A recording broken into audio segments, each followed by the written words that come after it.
I'm sure you probably weren't expecting an episode of Beard Al this week, but guess what? You're lucky because it's a bonus episode. Hooray!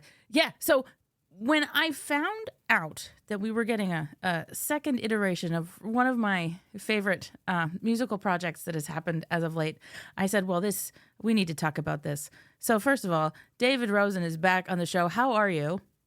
I am great. We just got back from the vet. Harvey got a good little checkup every 6 months. We got to check that heart, make sure it's still ticking. And it went well. And so I am great. And I'm excited to be here on your show talking about this album. Yes. So I'm going to try. I know we did an episode about this before. I'm going to try and find it and link that in the description for this episode. But since it is your project, give people the rundown on what was and what is forthcoming, and we're going to talk about it.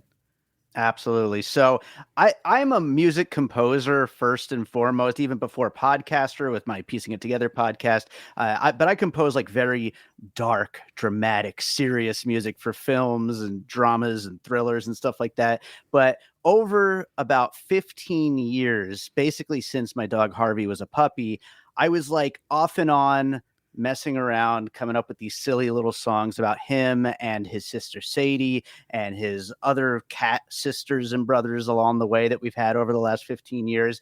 And these songs, they always ended up on the back burner because they were just like silly little fun things. I didn't even think I would necessarily ever finish it, but I just love making the songs just because they were fun. And I sing to my pets all the time anyway. Me too. And yeah, who that is a pet parent doesn't. But then after, like I said, 15 years last year, I finally actually finished a whole album of this stuff. The band name is the Pups, and the album was called Who Wants Din Din. It was a passion project of novelty songs, 15 years in the making. And I assumed that, I finally got this thing done. That's it. It's finished. Thank God I got it done, while Harvey's still here, even though many of our other pets have, passed away in the years since, but I got it out. Harvey's still here. We finished it. It's funny. It's good. People like it. I'm very happy that it's out there. And then January 3rd of this year, 2024, I was home. I was giving Harvey his pills. I was singing to myself, he's doing great. And then I was like, wait a minute, that could be a song. And I went into my studio and I started recording. And by the end of the day, I had 3 new Pup songs on the way. And then like a week later, I was up to 6. And I literally finished a 15-song second the Pups album in a month. And it's in some ways better than the first one. It's like just this pure blast of ridiculousness, just novelty song craziness. A few of these songs, the ideas were kind of sparks from, the last album, things that I didn't quite get to, or a little like, chorus ideas or stuff like that I've thought of since then, because the last album came out last June. So little things in the back of my mind, but I did not expect to ever make a second album. Like I said, Harvey's still here. He just had his checkup. He's 16 and a half. Every day is a gift. We have no idea how long he'll be around, but he's doing great. And when I realized that I had all these songs, I was like, I got to actually finish this thing and make a whole second album. And it is out. Tonight is the album listening party on Bandcamp. It actually comes out next week, which is April 11th is National Pet Day. I was able to schedule it for. And yeah, we are at album number 2 of the Pups. That's delightful. I mean, first of all, I think we talked about this the last time you were here, but there's just something so magical and almost natural about it. And the fact that you're back here again because you were able to come up with more Pup songs so quickly speaks to the depth that humans' relationship with their animals can go. Yeah, it's a love unlike any other. And I mean, I fully believe that like the best, most heartfelt music comes from the deepest emotion, like whatever that emotion may be. So like, yes, this is a testament to how great pets are because you're like, nope, I've got 15 more songs in me about this. Absolutely. And it's like you can write a song, a silly, funny, goofy song about pets, and it could be about pets in general. It could just be about like the weird little eccentricities that dogs and cats have, or it could be about that specific pet because they all have these little personalities, and some of these songs are specifically about individual pets. Like there's one song in this album. It's the first on the Pups album. The songs were either sung by me or by the dogs Harvey and Sadie, which they all have their voices. The cats have voices too, but they didn't sing any songs. But Instagram Model is the first song sung by one of the cats, by our cat Trudy, and it's just about how pretty she is, but also how deranged she is. And so, like, it gets very off the deep end as it goes on, as she is just singing about how pretty everybody in the entire world thinks that she is. And I was originally thinking about making that song like really like turn into like a whole like Queen, Led Zeppelin, like 9-10 minute song with like all these sections. But I was like, nobody needs a novelty song that long. It's just a nice little blast of pop of her just going crazy about herself. That's beautiful. Yeah. Oh God, I totally feel that, and I get all of these things. Like, we've got two dogs, Belladonna, German Shepherd, and Hmm. Troy is there. He's a Doberman.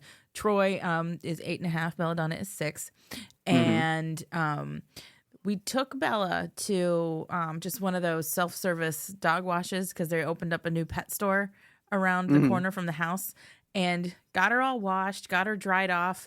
And this woman is in the pet store, and she says she overhears another customer say, "Oh my goodness, what a pretty girl!"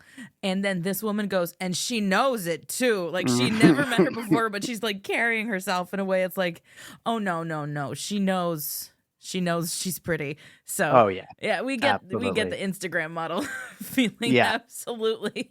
And 100%. I think with just the topics of these songs and understanding pets' personalities and stuff like this, uh, it invites you. I mean, my brain's already doing it. It invites you to think, well, what would my dogs say if they had to write a song? You know, Yeah.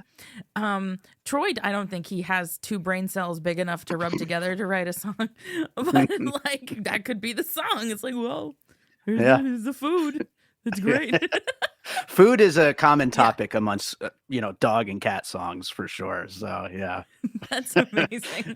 That's There are amazing. two songs alone about canned food on this album. But yeah, speaking of Belladonna and Troy, they are included on the special extended bonus song. So on the first album, I had a song called Covered in Blankets, and anybody who pre-ordered the album, I did a special super ridiculously extended version of the song where I included every single person's pet's name in the song, and it went so well that I did it again this time. I started the pre-order like back in mid-February, I think, and then finished it up by March 1st, so I could get the CDs in time. But I think I ended up with 59 pet names I had to include this time around. And What Are We Gonna Do Today, which is the super extended song on this album, and those two are on there. That's amazing. I'm so excited about this. Put in freaking music. Like, what a delightful thing to do. I love that. So, before I forget to ask, because this is my brain is like all over the place all the time because now you've just got me thinking about my dogs. Uh, Mm, uh so where can people find the first Pups album? If yeah. they wanted to get it for themselves, either, digitally, or are there physical copies? There are, absolutely. I think I got like maybe 20 left or something of the run that I did, but they are still available. The puppups.bandcamp.com, which is also where the new one is available and where the live stream is happening tonight, the album listening party. You can order the limited edition CD of both CDs. Also, if you happen to be local to Las Vegas, my family's record store, Wax Trax Records, have got copies for sale over there.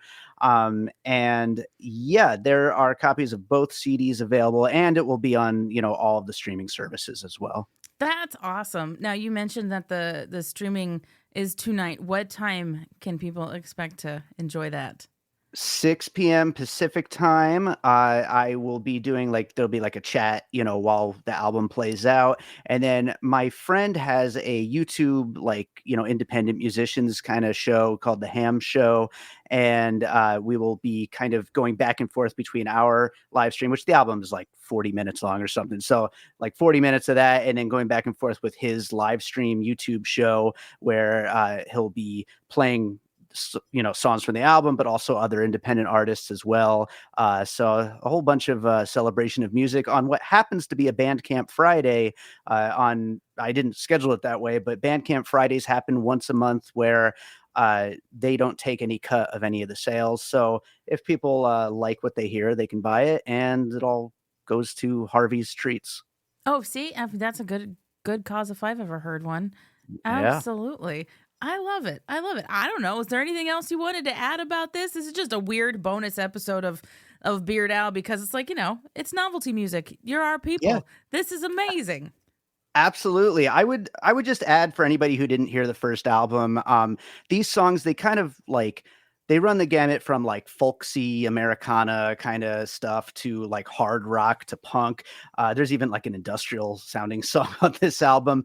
One of my favorite songs on the album is called Little Bad Wolf. It's like a Halloween song, and I love that because it's a novelty group doing a novelty song, which is like meta layers of ridiculousness. But one thing that I get out of doing this, aside from just making silly songs that make me laugh and celebrate my pets, but as a composer, I have a style that is known for my name, David Rosen, and like the music that I put out there. With this, I'm able to kind of play with my influences a little bit, and in a way that's kind of like with like Weird Al parodying specific styles. Sometimes he'll do the style parodies instead of a specific song parody, and so like when I do a song like Back to My Old Tricks, which is one of Harvey's songs on the album about when he was sick with pancreatitis and we thought we were going to lose him, and then all of a sudden he got better and he was home and back to his old tricks. That song is almost like a Rolling Stones kind of like just like boogie rock song. There's a song called The Blue Cat Blues, which sounds a lot like Tom Petty. There's a song called Can Can, which is almost like a K-pop dance song. It's like I just get to play with all these different styles, and that's one of the things I love about doing these albums. And so I have no idea. I didn't think there would be a second album. I have no idea if there will be a third album, but for sure, if there is one, it will just be me thinking like, well, I haven't done a song that sounds like that group yet. Maybe I should, try to play with that style. And I do have a few ideas in mind. Who knows if I'll get to them, but I'm so happy that there's a second album. Me too. I think this is great, and I can't wait for folks to, to hear it. Listen to it with your friends, family, and pets. That's right. Absolutely. Yeah. The cats all go nuts. There's a song called Click, all about wet food, when the can clicks when it opens up. And yeah, I want everybody's pets to go nuts when they hear that. And I should add, what other thing, with like Instagram and TikTok reels and stuff like that. You have to kind of give away exclusivity if you want your music to show up in the search for that stuff. And I used to not do that just because I wanted the opportunity to maybe license these songs to, maybe PetSmart calls me or something and says they want this song. Screw it. I turned it on, everybody add these songs to your videos of your pets, just do it. It'll be a lot more fun that way. Oh my gosh, that's amazing. Yeah, do it. Oh, I love it. Yeah, and just rip off the Band-Aid, what is it? What did it Ken Jennings said? I fully embrace our new robot overlords, like just there's no getting away from it. No, so yeah. Just dive into it. Well, yeah, thank you, David, so much for being here to talk about this. And I would encourage everybody, if you're listening to this today, the day that it comes out, you know what you should be doing tonight. Get you some pups and listen to it. Like I said, with your friends, your family, and your pets, and watch those head tilts happen as they happen. Oh yeah, absolutely. And there's some music videos on YouTube. Check out my YouTube channel, Music by David Rosen. There's music videos for Barco and Mona Lisa Smile, and who knows, we might have one or two more on the way. Amazing. All right, folks, enjoy your Friday. This is the bonus, and all right, we're gonna come at you again next time. All right, bye.